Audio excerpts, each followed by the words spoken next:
All right. Welcome back to the Food Fitness Family Podcast. You got my man Marcus, Thriving Lives Fitness. How you doing today, Marcus? I'm doing wonderful, man. I just drank a coffee. It's a Friday evening, and I'm pumped up right now. Marcus is getting crazy on the coffee at 7 o'clock at night. 6:40. 6:40. I did have it like 4. Okay, well, you're still popping. My name's Caleb, as always, Blankslate Fitness. Tonight we are going to be talking about macros versus strict dieting. Which one we feel is better, the difference between the two, the pros and cons, kind of a deep dive. I feel like this will be a really good topic for a lot of people to relate to because I feel like a lot of people, they struggle with what to do. Yeah. How about you? No, that's very, very true.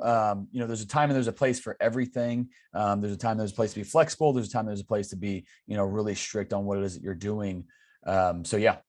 Yeah. But before we get into that, let's go over how was your last 7 days, man? Oh, yeah. So this last week, didn't sign any new clients, got a couple questionnaires, fill out those. So I'm setting up consult calls with those friends coming, next week or so.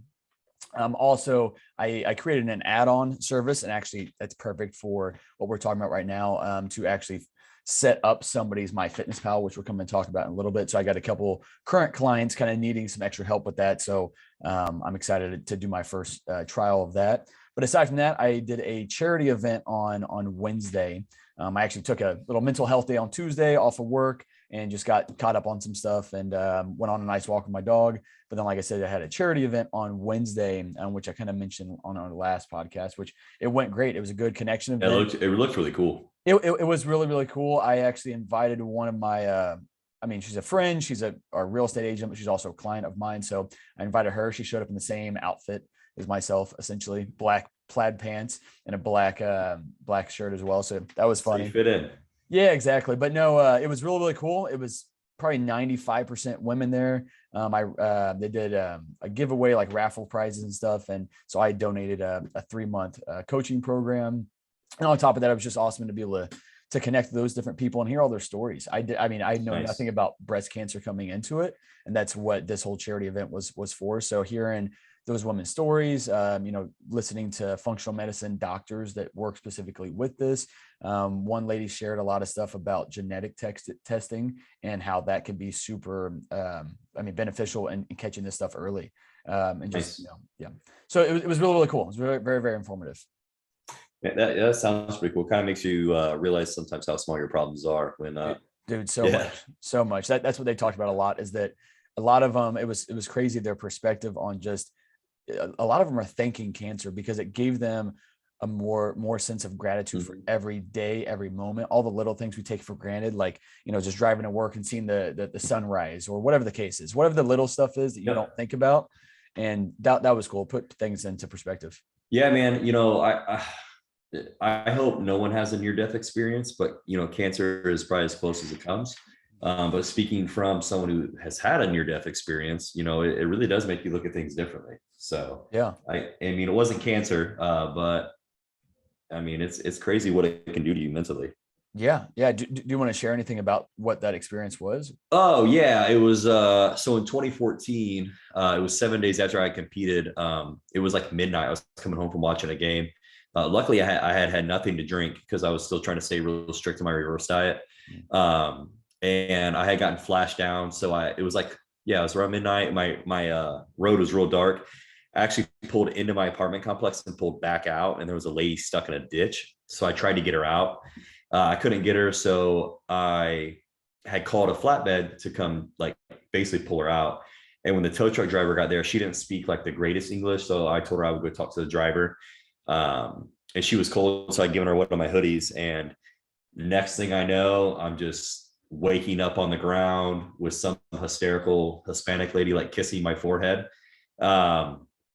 surrounded by lights and sirens. And when I went to go walk towards the tow truck driver, a drunk driver pulled out of my apartment complex, and she was so hammered that this road was pitch black that she didn't see the lights from the flatbed, and she hit my body going 55 in a Toyota Camry. Luckily, she hit me from behind, so I didn't see it coming, so I couldn't stiffen up or anything. But she hit me, and I sank in her windshield and rode her car for 30 feet. And then she rear-ended the flatbed, which projected me over the flatbed like a rag doll. And I landed like on my head and shoulder. I still have like soft tissue damage in my ankle to where it feels like I have a sprained ankle all the time.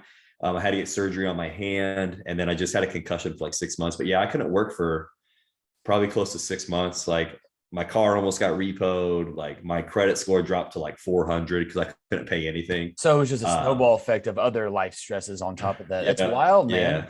yeah, I know you've told me that before, but I didn't realize that that she rear-ended the truck though. Like yeah. it's amazing you didn't get pinned in between that. I mean, that And would have cut and then cut me in half. it would have Yeah. been it. Yeah. Yeah. So really the only thing that any of the doctors said, the only thing that really saved my life was I got hit from behind, so I didn't see it coming, and I essentially got knocked out on impact.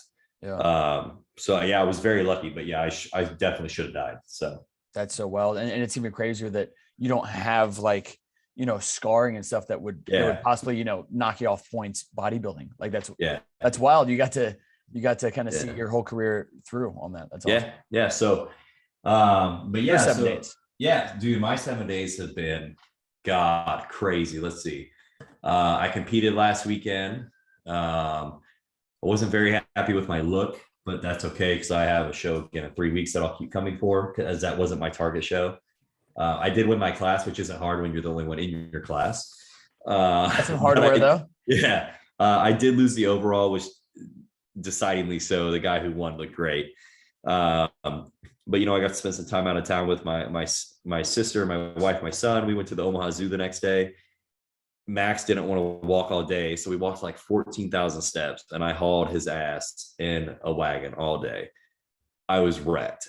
I drove home. I woke up Monday morning hacking shit out of my chest, and I just got right back to training, doing cardio, eating. Yeah, it's been a very tiring week, and my body is sucking down out of nowhere because I've already dropped about 7 pounds from where I woke up at on show day. So it's like, Ooh, that's wild. dude, yeah, I dropped 4 pounds just yesterday. Like I went to bed a pound heavier than when I woke up, and I was like, good God. And I could tell a big difference this morning. Other than that, man, I signed 3 new clients this week. I'm waiting to hear back from one more. I had a consult with today. I have another consult tomorrow. As of right now, it should be my, new PR, I guess you could say, in coaching sales this month. So I guess I don't have too much to complain about. I'm happy that I'm in the mental spot I am with prep where I'm like really dragging, but I'm still able to produce and have these consultations, and I'm still providing a service to my clients versus other preps. I might have let that slip by the wayside just because I was tired. So I'm really trying to go above and beyond and stay on top of things this year. That's good. That's awesome. You're able to find that balance right now. Especially the first week after your show. I mean, that's so mentally taxing anyway, especially when it doesn't go exactly the way we want it to. So being able to lock right back in on Monday, I mean, it's huge, it's key, but it's hard to do. Yeah, I mean, because we had our manager meeting this week, so it's like we have a new shift lead, so he was in our meeting because we had to go over like we're sponsoring this show in 4 weeks. I have a show. I'm actually doing the show. What we're gonna do for the show. We have Christmas party plans coming up for the gym that we've already texted out, like payroll issues, you know what I mean, with the new system. So it was like just diving right back in. There's a lot. There's a lot of things all at once. Yeah. Yeah. So we're getting it done though. We're getting it done. I was gonna say you're through it. We're almost to Saturday right now. Yeah. Yeah. I'm ready, baby. There we go. There we go. So yeah, let's get into our topic. We can kind of start with like, what's the difference between the two? And I'll kind of let you like take it from here. Yeah. So, I've always utilized both methods with my clients and with myself as well. Again, there's a time and a place. We'll kind of come back to it. So, following something strict would be, I sign up with you, you give me a diet plan and I nail it. I execute every little thing that's on that diet plan. Sometimes the timing is going to be on there of when you eat X, Y, and Z. Sometimes the order matters. Sometimes it's just a matter of, hey, here's your food, eat this in whatever order, combine them however you need to, but execute exactly what's on this plan and stick to that. One of the biggest benefits to this is that it obviously allows you to see the difference in your physique, in your body, how you're digesting foods when you're consistently eating very, very similar foods. Yep. This approach is more bland because you don't have a lot of variety with it. You're following what's on the plan. Hopefully what's on that plan is somewhat, varied, and you have a good amount of, micronutrients and stuff like that you're getting in. But aside from that, it's strict and you're just following that to a T. Well, Whereas, and yeah, hopefully your coach is smart enough to give you some variety in that, and they're not just giving you chicken, rice, and broccoli for for 6 meals a day. Yeah, Yeah. 100%. And that's obviously very, very key. Whereas on the flip side of that, flexible dieting, I'll just use my clients as an example. I give them a diet plan. I go over, okay, this is this is what your meals should kind of consist of, but then we can be flexible from that. And so that would entail tracking your macros, trying to find different foods you can sub in and out. I try to get my clients to the point where they can kind of create their own diet plan to an extent on any given week. On Sundays, what are you wanting? What types of food are you wanting? Mhm. And then go and, grocery shop for that, have other snacks and stuff like that on hand that you can substitute in. And just as long as you hit your macros, your proteins, your fats and carbs for the day, then you're totally fine. Yep. So, some people could do this in a very, very trash way. It's not what I would recommend doing, but you could essentially get all your carbs from candy, from Sour Patch. Pop-Tarts. Yeah. Yeah. I hate it so much. And what's nice with flexible dieting is that on a Saturday, I could have pancakes as one of my carb sources versus having rice. And I can get the same amount of carbs from both of them. I'm not going to do that every single day, but it gives me the flexibility to do that. Yep. I think the hardest part of it is learning how to track your macros if you're 100%. flexibly, because depending on what app it is that you're using, a lot of them are like Wikipedia. Anybody can enter anything in there, and it's tough to find the right logging with it. But ultimately, when it comes down to it, it's a budgeting system, similar to Weight Watchers in a way. But I love the flexible dieting approach because it teaches you the value of the food that you're eating. So there's lots of pros and cons to both of them. Yeah, I mean, I think you put that really well. I'm a big fan of, I guess I prefer strict dieting over macros, but I will blend the two. So like for myself, I don't want to say I use a macro based approach. I am a strict guy. But during my off season, I will get a little macro-y in a way versus like with my last meal. It may say, I give you an exact example, 7 ounces grass-fed beef. It was like 200 grams of rice, which is like 50 grams of carbs. That was it. So, I mean, some days during the off season, I was riced out. So we do whole wheat bread, doesn't have any fat in it. So I would just sub my bread for my rice and I would just make the macros match. There are ways to get around that. I want potatoes over rice. Okay, make the switch. So I don't mind doing that a lot of times with my clients. If they want to switch something, I don't mind doing that. But typically if they're tired of a meal, I'll just switch it out altogether for something else. I was going to ask, for you and your clients, do they just say, hey, I'm getting tired of this.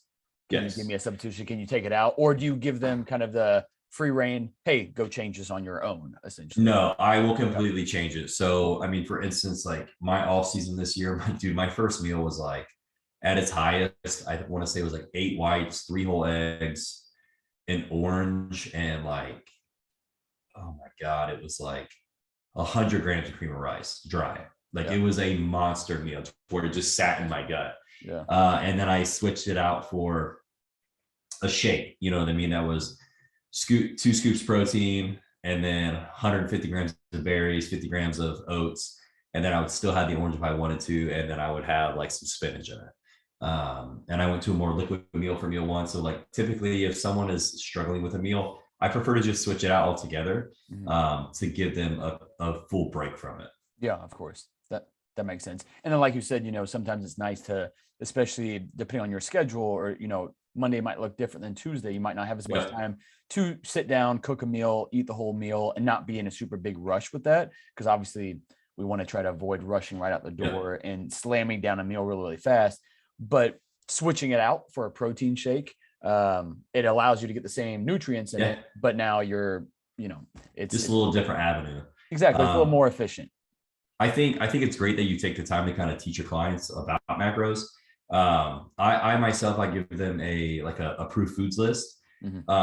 But usually when I give macros, I won't just let you have macros and go. Now I will, because I know you understand how to structure a diet. Yeah. But for the vast majority of people that come to you, they don't understand how to structure a diet. Yeah. So I will give them macros based on meals. Like meal one, I want you to hit like 40 protein, 30 carb, 15 fat. That makes sense.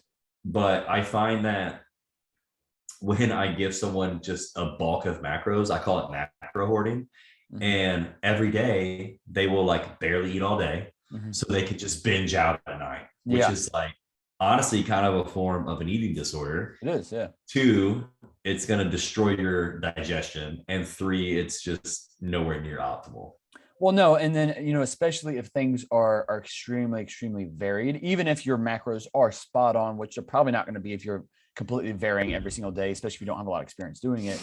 But then again, as a coach, it doesn't give you a whole lot to go off of, because I don't know exactly what all your meals look like all week long. And you might have nailed those macros, but maybe you're eating foods that are super high inflammatory foods. Yeah. Maybe you loaded up on pizza all throughout the week, and yeah, you might have fit that into your macros. Fantastic. But digestion was way, way off. And no wonder why you're up 3 pounds, even though you executed your macros. Like all calories are not created equal in terms of how the body processes Nowhere near it. and your body response. That's one of the evolutions that I've kind of gone through as a coach. Because when I first started this as I think I was like 20, I'm like, well, calories a calorie. Well, exactly. And at 20 years old with no hormonal dysfunction or anything else, of course, a calorie is a calorie. I can have whatever I really want to as long as it fits. But as we get older with that, and that's really not the vast majority of people at all. And so you've got to learn kind of there's value to the calories that you're eating. There are. And a perfect example of, like you said, when you're getting into deeper cases, you know what I mean? Let's say someone, they have gut issues or something like that. I have a client who we just got her gut fixed, and then we're pushing towards getting ready for a show prep. So she tells me 2 weeks ago, hey, I'm having like some acid reflux. Okay. When? It's just kind of sporadic here and there. Okay. I want you to pinpoint, tell me, like, write it down. I'm having acid reflux right now after meal 1. I'm having acid reflux right now after meal 5. Mm-hmm. We'll come to find out when I looked at her meal plan compared to when she was having acid reflux, it was after both egg meals. Mm-hmm. So clearly the eggs weren't sitting well with her. So we switched it out and went away. Mm-hmm. If someone is doing a macro-based approach and their foods are changing every day, we don't know what's going to happen. And that happened with Jordan last year or 2 years ago when I tried to prep him, and it's his peak week. And I'm like, we did a mock peak, and I'm like, send me the foods you ate. And it was like a protein bar. The man would eat like 5 protein bars a day. And I'm like, I can't stand this. And then I had one client, his digestion would be destroyed. I had one client that, he was saying he was hitting his macros. He had a diet plan to follow and whatnot, but he said he was hitting his macros, and come to find out he was having like 6 protein shakes a day. I'm like, dude, that's, if that's the only way you get that protein in, maybe one day, fantastic. That you're not getting in quality nutrition. You're not getting a lot of variety in it if you're just solely relying on that. Yeah. Now I think a lot of it depends on the job. Like when I ran bars and restaurants, 3 of my meals a day were shake, oats, and olive oil, because I just didn't have time to eat. Like I barely had the 30 seconds to smash that. Was it optimal? No, but it got the job done. I was going to say I have to weigh the pros and cons there.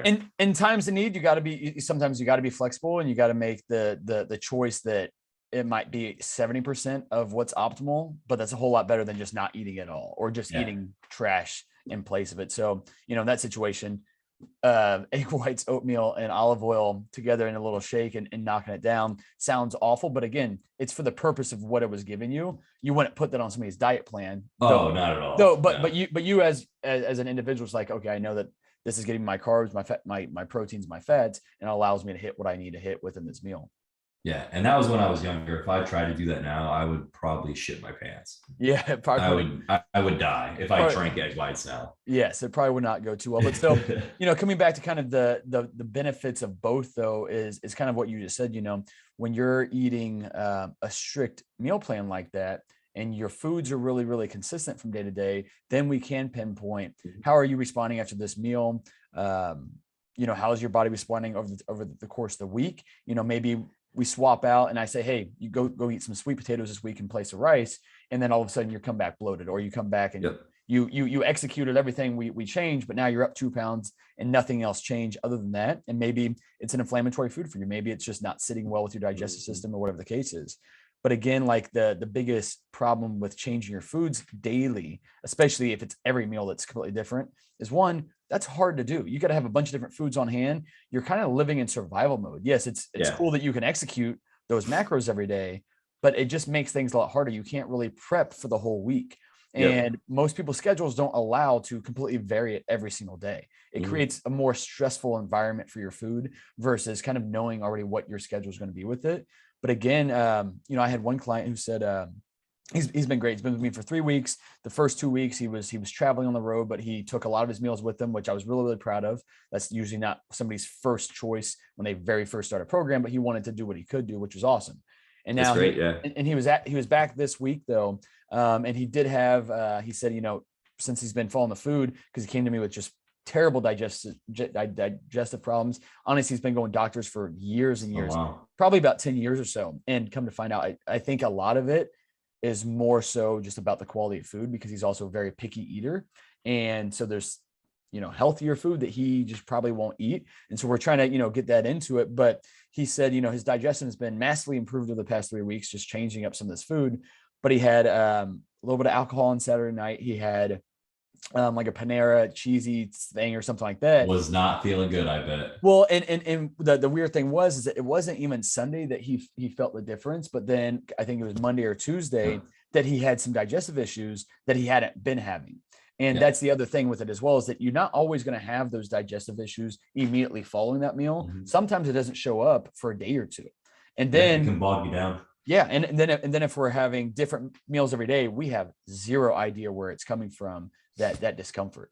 Well, this is my big thing is when I talk to people with fitness and alcohol consumption is that, yeah, you drink tonight and you're going to be back on it tomorrow. But like alcohol is, now, don't get me wrong. I love to have a good beer. I love to relax.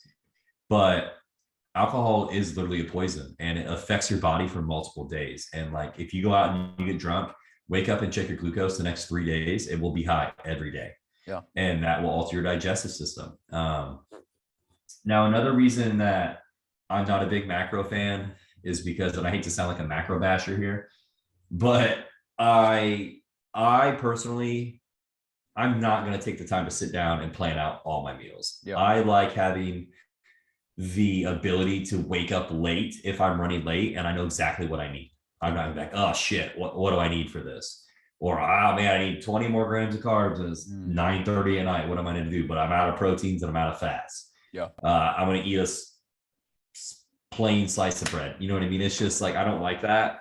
And then I think my other issue is that people are always looking for recipes and they'll find them on TikTok and they find them on Instagram, and I'll watch these videos, and one that really clicks in my mind was nachos, and it was like 2 bags of Quest chips, a pound of ground beef, some guac, a Greek yogurt for sour cream, some salsa. And I was like, okay, it's all like clean-ish foods. Dude, this mofo came back and he had said the macro, like the total, I forget, but the total calories were like 800. And I was like, this is not even close. Yeah. So I literally went through it and I went and searched like what a bag of Quest chips, like the calories or whatever. And then I went through a pound of ground beef. And then, I mean, you got to think a pound of ground beef, that's like 40 grams of fat if you eat the whole thing, plus the guacamole. If you have 3 ounces, let's just say you had only 3 ounces, that's like another 15 grams of fat. And then that's more than the calories he had listed right there. Yeah, 100%. But people don't know any better. They think they're fitting it in there, and it's not even close. No, yeah. I like teaching the macro approach, but not for the shitty foods, not for just all the processed stuff that you can fit into your diet. Like that's not what I'm looking for here. You're not a Pop-Tart guy? No, I mean, well, I used to eat them more. I probably have had one in probably 4 or 5 years. That's not my choice. Like if I'm going to use calories on something, that's not going to be my choice. Like there's so many other things. Like, I love a good chocolate chip cookie. If I'm wanting to fit in something sweet, I'm going to go for that, or fit in some cereal, something like that. So what I really love about teaching the macro side of things and kind of going that approach alongside the diet plan, like I said, I like to use kind of dual purpose.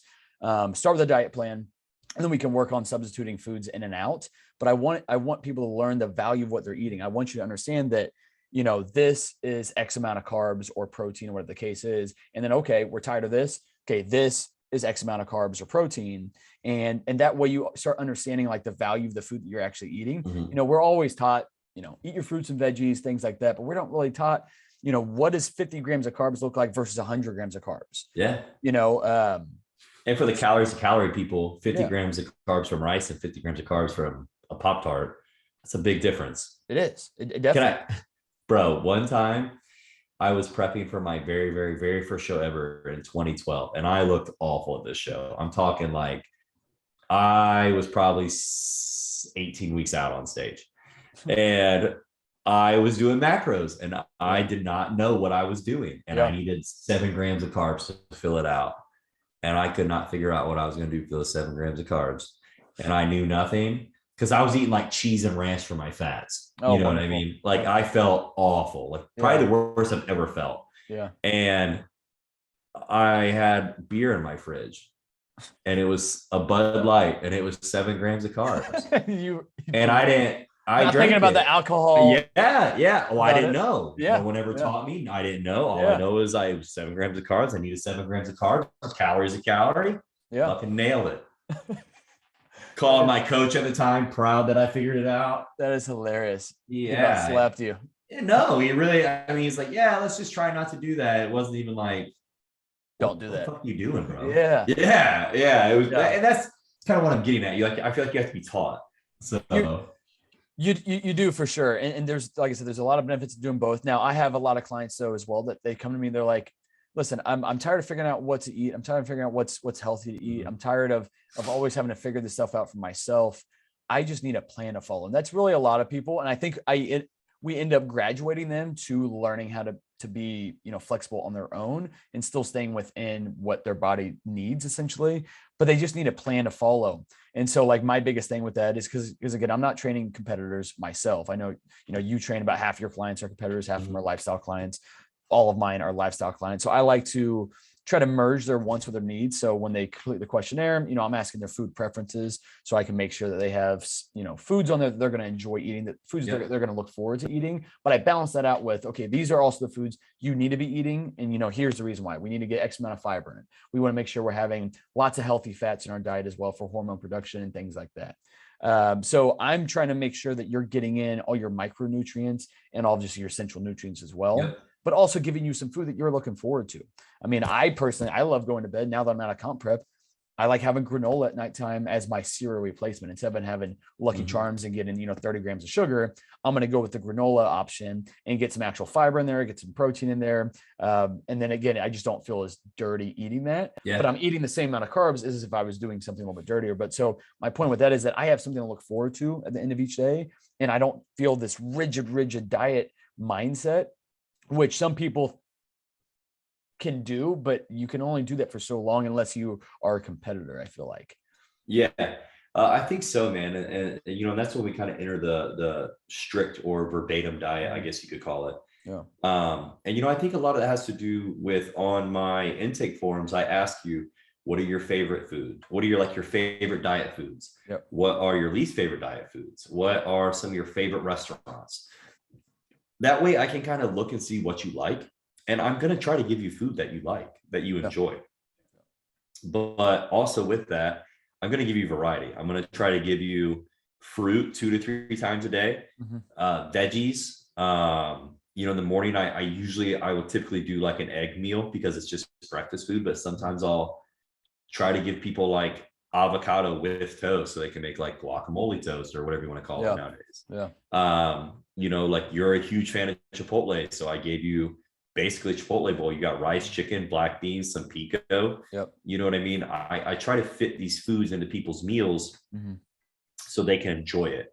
I'll typically, you'll get anywhere from 2 to 4 different protein sources a day, whether it be a shake, chicken, ground, lean beef, or some type of steak.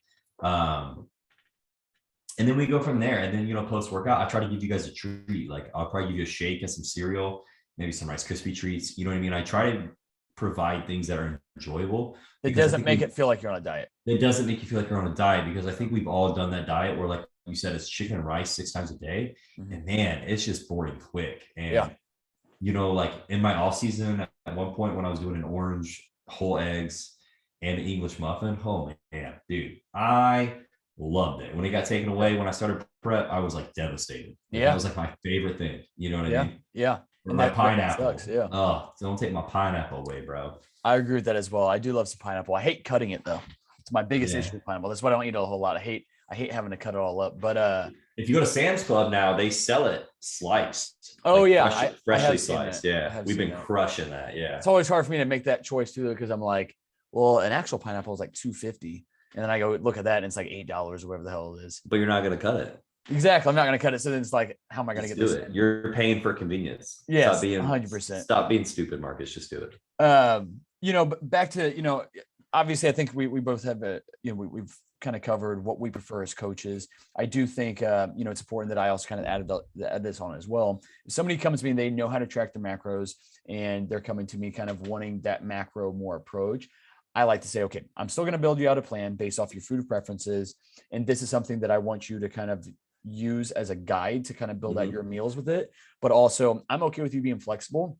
We're going to see how your digestion is. We're going to see how, you're sleeping at night. We're going to see how your workouts are going. We're going to see how your body changes with the macros that I have recommended for you and the foods that you're eating, and everything is moving smoothly. I won't change anything. Yep. But once things start getting, plateauing, or we're seeing, big weight spikes, even if you're nailing your macros, as you're saying, then once we get to that point and we're kind of seeing that things aren't moving the way we need it to, I need you to kind of come back to that diet plan so that we can see consistency here. Because I got to know, if you're tracking your macros, it might be doing it incorrectly. And we'll kind of get to that here in a minute when we talk about the apps. Or again, you're eating foods that just aren't working for you. But I need to see that consistency with that, because ultimately I also need to know that you're eating exactly 130 grams of protein, or whatever the number is that I'm shooting for. And if you're following my diet plan, you are going to crush those macros. And then we can see how your body's truly responding to 1,500 calories or 2,500 calories, whatever the case is. And then again, we can kind of toggle back and forth between a little bit of your flexibility versus following the plan. I think that's a good idea. Yeah. No, I think it's great. One thing I started doing a little more recently with my gym pop clients, because they want to be serious, but then sometimes they feel like they don't have a life, is that they will stay strict Monday through Friday, and then they'll have macros on the weekends. Yeah. And that kind of lets them live a little bit normal of a life. They can go out to eat, especially if you're like 25, maybe you're single, maybe you're not. Like, you want to be able to go out and not feel restricted. Yeah. You know what I mean? Like, you want to be able to go on a date and not feel like you have to have a steak and plain potato because I'm going to get mad at you. That's not the case. So if that is the case, talk to your coach, and if they can't make adjustments for that, then maybe they're not the right coach for you. Yeah. You know what I mean? Maybe they're holding you to the strict thing all the time. Maybe they're not letting you have a cheat meal. I prescribe cheat meals at least once a week. I think they're great. I look forward to my cheat meal every week. It's time to eat dinner with my family. You know what I mean? I think that's the thing I enjoy the most. That's times that we can get back. So it's talk to your coach. 100%. I mean, I start every conversation with my clients, or when I'm onboarding a client, just that you just got to communicate with me. I'm going to work with you on everything. I'm going to try to make it, find a solution with you, and make everything work for you however the best I can. But I don't know what I don't know. So if you're not communicating your struggles, then I can't do my job to the best of my ability if you're not doing your job and just communicating with me. Yeah, I'll do the same thing. I just tell people, we're practically dating now. Yes. And the best relationships are the most open talking relationships, open communication. So like, we need to be able to talk to each other. If you can't get your payment done for the next week, okay, just talk to me. It's not a big deal. Don't just miss a check-in. Oh, you had three cheat meals instead of one. Don't just ghost me because things aren't going well. Yeah. Just talk to us. It's not a big deal. I had one client, he didn't lose weight for 2 weeks on his diet, so he didn't check in. Well, That's the most important time to check in. I even make well, nothing happened. Okay, but I could make adjustments to make something happen. Like, let's see, you know what I mean? So of course. Anyways, off the tangent. Yes, off the tangent. So next time we want to talk about here are apps. There are plenty of different apps out there. I've always used my Fitness Pal. They've recently made some changes that have kind of frustrated me. There's random ads now every now and then when you go and log it on and track your macros. It's like a 10-second ad you got to watch. Irritating. Not a huge deal, but irritating. They also just didn't remove these functions. They are trying to push people to do the paid app versus getting the free of it. I just had someone text me about it today. Yeah. And so they used to have a barcode scanner on it. Now they've taken that away. So like, if you had bread or you had cereal, you could just log that instead of going and searching for it. But that's always what I've used. I know there's a bunch of other ones. I've looked in some other ones about potentially switching my clients over to it. Once I have more time, I'll try to, figure that out as well. The biggest issue with MyFitnessPal, really any of these tracking apps, at least the ones that I'm familiar with, is they're like Wikipedia. You go type in chicken and you're going to get a million different options. It's so confusing. Not to mention, you go type just chicken. Some of these entries are going to be cooked. Some of these entries are going to be raw. Some of these entries are going to be including, skin on them or not skin on them. So thigh, breast. Yeah. It's just like if you're going to go to Google, you want to make sure you're typing in specifically exactly what it is that you're looking for. So if I'm going on MyFitnessPal, I want to type in cooked chicken breast. And then the next thing you got to do, and this is part of that work, what I recommend my clients do is, okay, I have your macros written on there for whatever 6 ounces of chicken breast is, which is going to be roughly, give or take 50 grams of protein, 48, whatever the case is. So go look for those same numbers on the entries that you're trying to find. And again, even if those numbers are a little bit off, if you're just being consistent with it, then we know how to change things. I know if I need to add an ounce or take away an ounce, whatever the case is.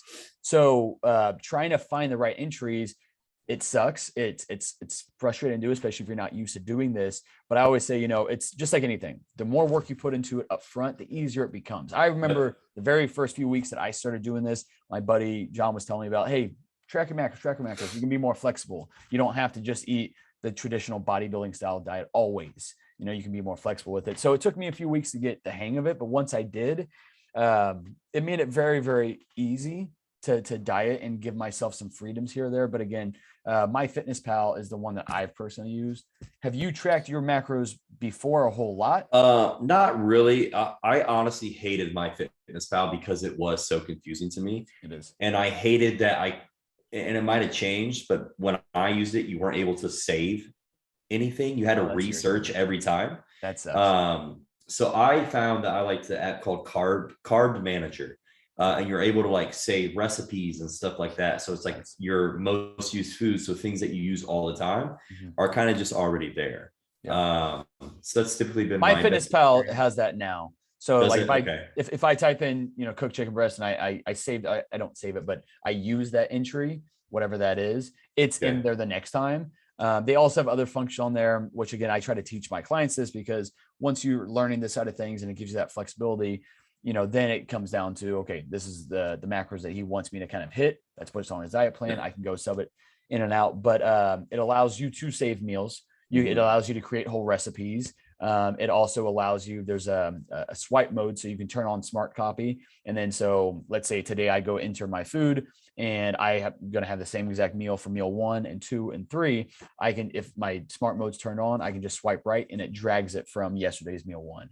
I can also click the little 3 dots and say, okay, I want to have meal 1 from a week ago. And it goes back and pulls that to this meal. So there are good functions with it. Again, it just takes some playing around with it, trial and error, a lot of it. And ultimately that's a lot of people don't want to do that. So that's why they end up just sticking to the diet plan. Yeah, man. It just to me, that's just so stressful. I get it.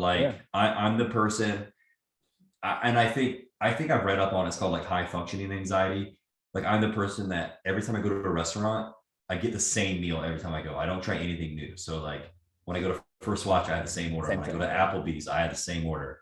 Yeah. When I go to Five Guys, same order. I watch the same 4 shows because I don't really have a lot of time to get into a new show because I'm not going to get to watch it. So it's I do the same. I'm rewatching Friends, Big Bang Theory, American Dad, Futurama. You know what I mean? So I like having the same thing every day. It calms me down. So now there are some days where I'm after prep where you're really craving stuff. Right now I'm oh man, some avocado toast sounds good with this and that. But that's gonna be a week, and then I'm just gonna want the same shit I've been. My normal stuff, yes, because it's calming to me. Yeah, I get that. Well, it's simple, it's calming. I'm the same with TV shows and my bedtime routine. I want it to be fairly consistent. We've got 4 or 5 shows that we'll toggle back and forth between. Yeah. Usually some comedians and stuff like that. Now that we need to start talking about that stuff, but I'm kind of the same way now with food. it kind of varies for me as well. I do like to kind of mix things up, kind of bringing the food side of things back into tracking your macros. One of the upsides to it as well is, though, is that if you do, let's say you go to Applebee's, you can plan that ahead. So if I know that I'm going to go out to dinner tonight, and not that I'm ever going to go to Applebee's, I hate Applebee's. It's like the McDonald's of restaurants to me. Shut your mouth. I'm happy you like it. I'm happy somebody's going and keeping them in business, but it's not me. Tatiana and I, if we can get away from Max and go to half price apps and sit and order like 8 things, there's that benefit to it. I get that as well. Dude, it's so good. But so like, tracking your macros ahead of time, planning out Christmas parties at Applebee's now. Perfect. Yeah. Perfect. I'll be bringing chicken and rice and heating it in their microwave. No, but you can log that ahead. So if you are going to go to Applebee's, what I recommend my clients do, hey, if you're going out to Applebee's tonight, then go ahead and look at the menu, figure out what you want to eat, and track that. Any of those chain restaurants are going to have their macros in it. Now, I always say, even if you like nailed your macros, the chefs aren't back there worried about what your macros are. Yeah. They might do a little bit more fat. They might do a little bit less. They might do more carbs, might do a little bit less. Now, is it better than just going in there blind and having no idea? It is still better than that. And it still gives you an idea. But so you can track that, and then you can kind of work backwards and figure out the rest of your meals. Yeah. So then you can say, okay, I'm going to have double my normal amount of carbs for dinner. So then I can just reduce my carbs later on, or, earlier on that day. Same thing with fats and stuff like that. But so, like, again, kind of coming back to it, I do like it, because it teaches you the value of food, teaches you what's in food, teaches you how much sugar versus fiber, how much, saturated or unsaturated fat is in it. Not that I go that deep into it usually, but still. So really, kind of our next point of interest is to when to use both. So you want me to go, or you want to rock that one first? I can start with it. And I just want to say that I don't eat out very much. So when I eat out, I don't want to track what I'm eating. Because I don't want to feel like a fat piece of crap. Because one time I had a cheat meal at Shake Shack, and I had 2 sandwiches and 2 fries, and I looked up the calories, and it was like 3,000. It's sad. Like, dude, you want to feel fat? Like, look that up. You know what I'm saying? So, but on the flip side of that, that's you, and the average person, that might be their normal meal. And they might not have any idea. They might think, I'm eating 800 calories. No, dude, you're eating 2,000 calories in that one sitting, and you have no idea why those scales going up. You're constantly eating out, and you have no idea what's in the food that you're eating. So ignorance is bliss. Like in our situation, when we're constantly on it, there's sometimes where, like, as soon as I look at something, it's sad that I don't have that same mindset that I did when I was like 16. It's like, I look at this, and even though I want to go take the bite, you're judging it. I know without even looking at the numbers, essentially what the numbers are going to be in that. I'm like, that's not worth it.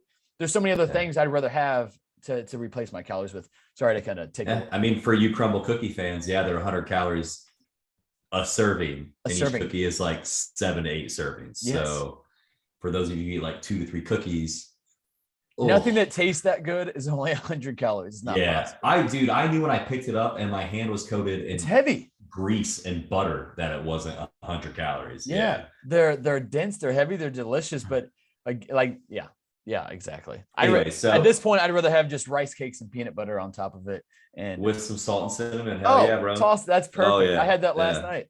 That's good shit. Yeah. Anyway, when do you use it?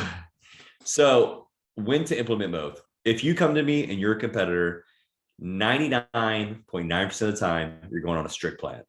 If you come to me and you have digestive issues, 100% of the time you're going on a strict diet. Because I have to be able to adjust everything and keep track of what you're doing, especially if there's a functional issue, because you may not think about it, but like something like a potato peel can mess with your stomach. Beef is harder to digest than, let's say, fish. You know what I mean? Even salmon is harder than whitefish. So we have to be careful for that. So in those cases, you are going to get a strict diet. Now, if you're just looking to lose some weight, get in better shape, and you want to live, let's say, more of a carefree life, that's when I would implement macros. If you don't want to feel tied down to something, tied down to a meal plan, and because some people can really affect mentally. So before I start working together, and I have some questions on my intake forms as well, I want to know, what's your relationship like with food? Like the girl I had today in a consultation, she would be perfect for like 5 days and then just go off the hinges, and then perfect for 5 days and then go off the hinges. So are you someone that like you can't be too restricted because you go crazy? Or are you someone who can eat within moderation? Like, let's say like Marcus and I have that meal and then reel it back in. Um, so I think a lot of that also has to do with the mentality of the person coming in. You know what I mean? Can they handle macros? Because if you let them have that one greasy thing that fits in their macros or that one piece of chocolate, you know what I mean? And some people I don't mind giving like dark chocolate too, because it's actually very health beneficial, but like, can they handle the taste without going crazy? It's kind of like, oh, one fry won't hurt. Well, yeah, one fry, but majority of you guys can't stop at a fry. It turns into a large fry. You know what I mean? So it's like, where are they at mentally? And that's kind of where I'll go. That's perfect. I've got one guy. It's funny that you say that exact thing, because I have one guy. He just said that, dude. He's been cutting. I just made a post about him today. Actually, he's been cutting, doing an amazing job so far. He's like, now we got. He looked great. Yeah, he's crushed it. I'm amazed to see his body transform like it has. He looks like he's put on 10 pounds of muscle in the past couple of months, and he's just down 10 pounds of fat. But he said, now we got Halloween candy in the house already. And I was like, all right, so here's the deal with this. Number one, you shouldn't have that just sitting out, because you're going to walk by and grab it. The whole family's going to walk. He's got a bunch of kids. You're all going to just snack on it constantly. And there's no reason to have it out like that. If you're going to have it, be more intentional about it. Actually have to go find it and grab it. But I was like, here's the deal with that. I love Halloween candy as well. I love a Reese's. I love a Twix or Snickers, whatever the case is, especially little mini fun size ones. If you can control it right now, you're cutting very, very well. You're losing 2 pounds a week. If you feel like the obligation is there to eat some of that stuff, you can have one piece a day. You don't have to check it. Just do it. We'll see how your weight responds in a week. Stick to the diet plan as you've been doing. Toss that in if you want that little sweet treat. And if not, and if you don't feel the need to have it today, then don't have it today. But toss that in, and then if we need to, we can pull that back out. But so kind of back to the point of, when do we use both?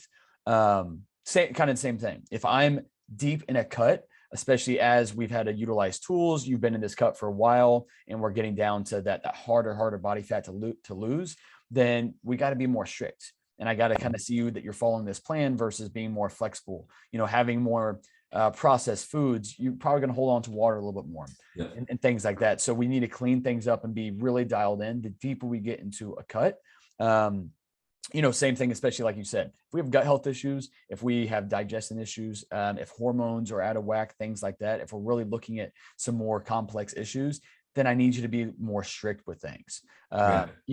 Especially if guts, if your gut's a big problem, or if hormones a big problem, that's a few times I'm going to say no alcohol. Like it's not worth it. What's worth it to you? Feeling great every day, or having the alcohol and then feeling like shit the rest of the week? Yeah. Some people have troubles making that decision. Yeah, exactly. I had one client leave me a while back because I said, okay, hey, we need to clean things up a little bit. Like, you've been losing weight pretty well, but you still have some gut health issues. So we need to remove some of these, inflammatory foods. Let's pull out the alcohol. That wasn't a big deal, but I said, hey, let's pull out the gluten and the dairy as well. And that was kind of a big no-no for her. And that didn't go over super well. And I'm like, listen, like, you've got health issues. We need to take care of this. Yeah. And she's going to be in pain until she decides that she can do that. Yeah, exactly. And it wasn't immensely. And I'm like, hey, this isn't permanent. I'm not saying you got to keep this out for the rest of your life, or even for the next couple months. I just need even just a month of it right now would at least show us if that's kind of what is triggering some of this stuff. And if we can kind of pull that away. But so again, there's time and there's a place for everything. My other clients, I do recommend when somebody first starts with me, hey, stick to the plan. Let's make sure you're doing things correctly. And then we can start getting more flexible, especially as you learn how to track your macros. Obviously, if you haven't learned how to track your macros, you're not going to do your macros. Yeah. It's not an option because you don't know how to do this correctly. Again, the people that come into me that already kind of know, I'm like, all right, let's start here and we can pull that away if we have to. But then, for me personally, if I'm in a comp prep, if I'm paying a coach to tell me what to eat, I'm going to eat what the coach is telling me to eat. That's the whole reason why I'm paying you. I want to know this, and I want you to know I'm eating exactly what you told me to eat. So as a coach exactly what's going on and what needs to be changed. If I'm being flexible with it, I know that makes your job harder, and it makes my job harder too, because I don't know what's going on either.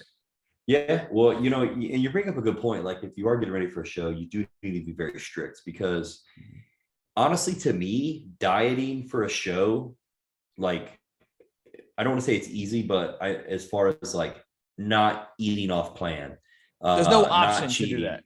There's no option. It's very easy for me. But I'm in a position right now where if you diet for multiple shows, it becomes very hard Yep. because, you get through the show. I got a free meal that night. I had, some pizza, some buffalo chicken, buffalo chicken rangoons. The next morning I had an egg white turkey omelet, but I had some chocolate chip pancakes. And then I was right back on my plan. But like, I'm at a point now where I'm like staring at the TV and I'm like, oh man, that looks so good. Or I just find myself craving things now because I just had it. So it's like, if we were to diet for multiple shows and you were doing macros and you were fitting those small things in, like, I don't know, I've seen it like an M&M or this or that, or, it's kind of like a gateway food. And before you know it, like, you just kind of go off the hinges and go crazy. Yeah.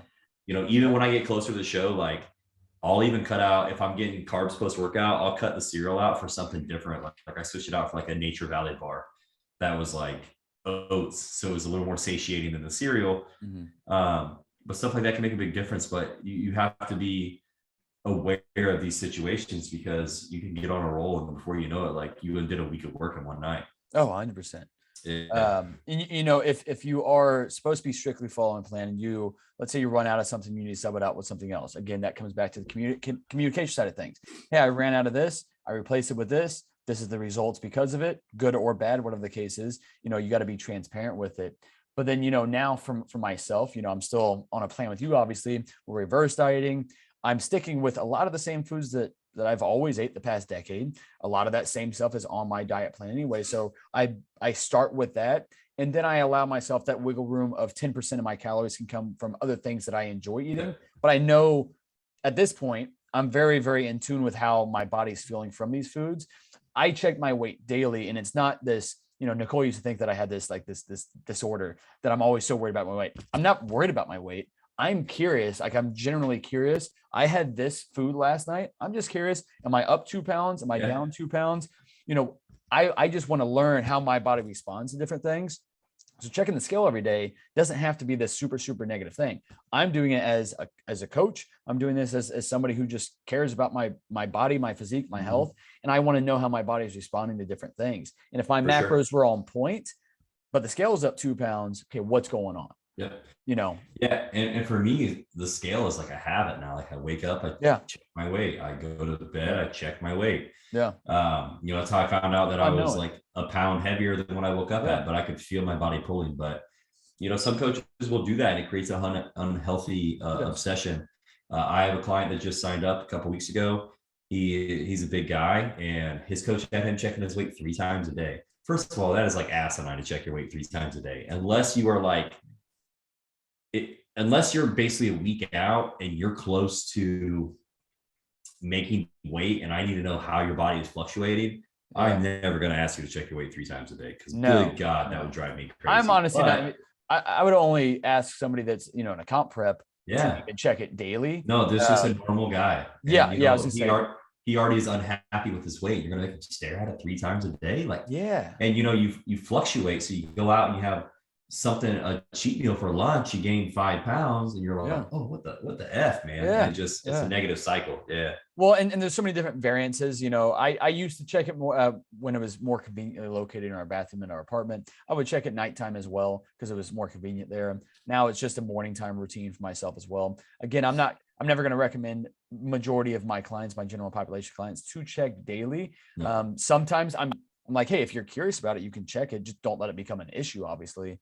And don't let it determine your happiness for the day, of course. Because I have a lot of women, that, especially when they first come to me, they don't even want to buy a scale. They don't have a scale, or they don't want to look at a scale. And their weight is a source of happiness or unhappiness.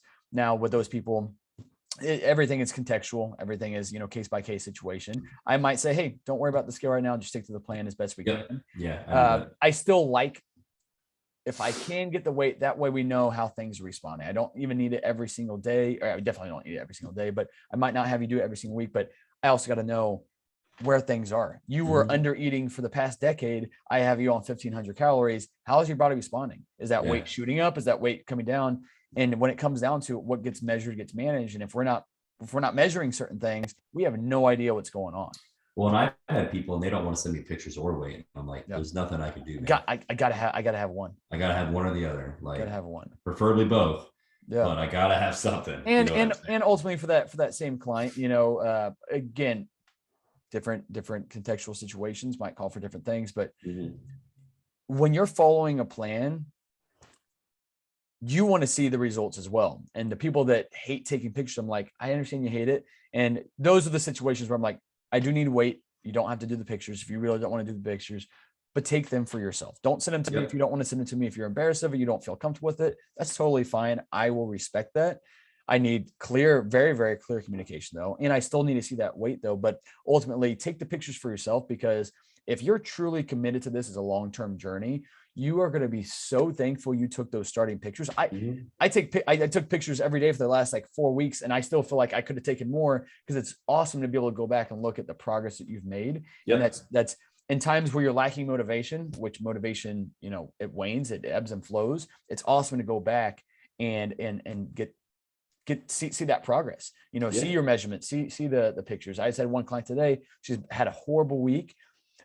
She took her progress pictures today and uploaded them, but then she went back and looked at her starting pictures and then sent me a side by side and said that I've had a really, really tough week, but seeing this today just completely changed my whole day around. It completely changed my mindset for this whole week. And she went and smashed the workout, whereas otherwise, if she would have just woke up with that same energy and not looked at that side by side, she might have had another horrible day today. She might have made poor decisions.